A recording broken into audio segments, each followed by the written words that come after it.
비선실세 국정개입 의혹, 정윤의 문건 작성의 퍼즐이 서서히 맞춰지고 있는 것 같습니다. 십상시 모임, 이 문건의 정보 최초 출처가 김춘식 국정기획수석실 산하 기획비서관실의 행정관인 것으로 전해지고 있는데요. 자, 그러니까 경로를 정리해 보면 이렇습니다. 김춘식 행정관이 박동열 전 대전지방국세청장에게, 그리고 이 대전지방국세청장은 박관천 경정에게 이렇게 정보가 흘러간 것으로 보입니다. 자, 이렇게 제보 경로에 윤곽이 드러났다고 해서 그 문건이 신빙성을 갖추었다고 보기는 또 어려운 상황입니다. 진술이 여전히 엇갈리고 있기 때문입니다. 문건의 진위와 유출 경로가 서서히 풀려가고 있는 가운데 오늘은 그 퍼즐 조각의 중심에 있는 것들은 무엇인지 알아보도록 하겠습니다.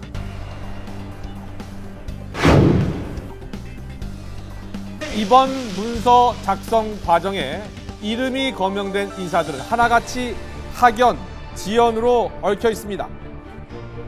문건 내용의 제보자로 알려진 박동열 전 대전지방국세청장, 박관천 경정과 동국대 동문이자 TK 후배입니다.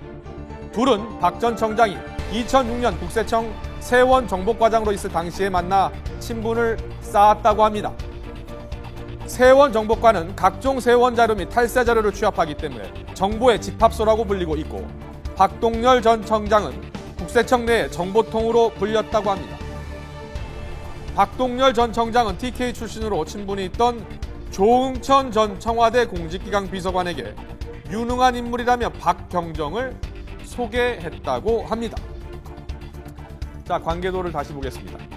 또 박동열 전 청장이 검찰에서 십상시 모임과 관련 정보를 전해들었다고 언급한 김춘식 청와대 국정기획수석실 행정관과의 인연 역시 같은 동국대 동문입니다.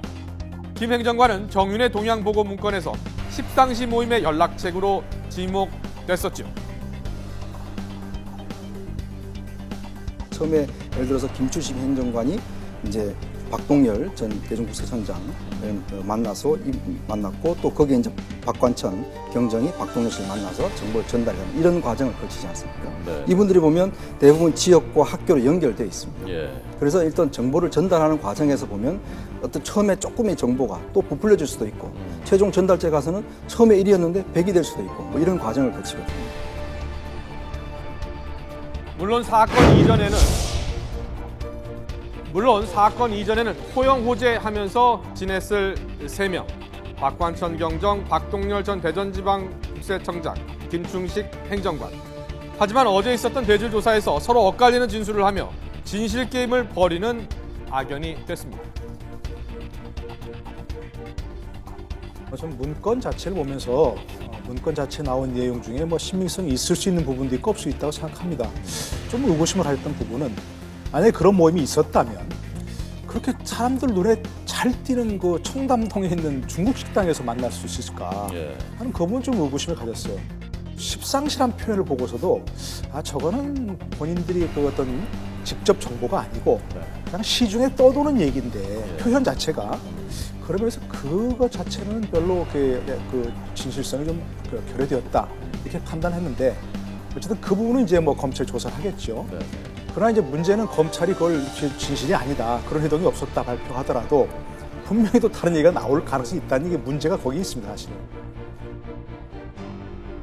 박경정은 제보자인 박 전 청장으로부터 십상시 모임 내용을 접했을 때 그 출처로 멤버 중 한 명인 김 행정관이 언급됐다는 취지의 진술을 한 것으로 전해졌습니다.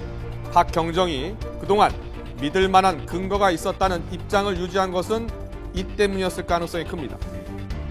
그러나 박 전 총장은 조사에서 자신은 십상시 모임에 참석하지 않았으며 떠도는 말을 옮겼을 뿐이라고 반박을 했다고 합니다. 또 문건의 일부 내용을 김 행정관에게서 들었다고 진술한 박 전 청장은 나중에는 이마저도 부인했다고 합니다. 김 행정관 역시 십상시 모임은 물론 박 전 청장에게 이 같은 얘기를 한 적도 없다고 강하게 부인하고 있습니다. 자, 이렇게 학연 지연으로 맺어져 엇갈린 진술 속 과연 진실은 무엇이고 또 이들의 운명은 어떻게 될까요? 내일 정윤의 지혜 검찰 조사가 남아있는 가운데 과연 문건의 퍼즐, 진실의 퍼즐이 어떤 방향으로 맞추어질지 초미의 관심이 모아지고 있습니다.